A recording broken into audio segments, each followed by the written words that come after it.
L'Hospital de Berga ha posat en marxa el nou programari Mira, que millora l'actual sistema informàtic en el camp assistencial i permet agilitzar les tasques dels professionals de l'entorn digital i evitar possibles errors en els processos automatitzats. Així, els professionals sanitaris podran accedir a tota la informació del pacient i a totes les gestions que s'hagin de fer des d'una sola pantalla. Això, segons explica Salut, escurça els temps de les visites, millora l'eficiència dels professionals i ofereix una millor atenció als pacients. El nou programari també ajuda els professionals en la presa de decisions ràpides, ja que disposarà automàticament de tot l'historial del pacient, dels antecedents i dels plans de medicació de forma àgil.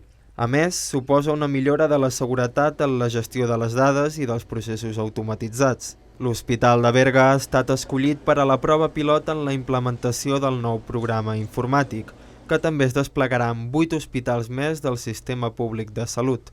Durant les darreres setmanes, l'equip de professionals de l'Hospital de Berga ha rebut formació per utilitzar el nou programari, que des d'aquest cap de setmana ja funciona a ple rendiment.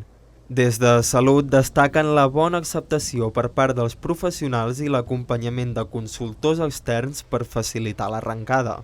El projecte suposa una inversió de més de 613.000 euros a l'Hospital de Berga, repartits entre els anys 2022, 2023 i 2024 amb finançament del propi centre i del Departament de Salut.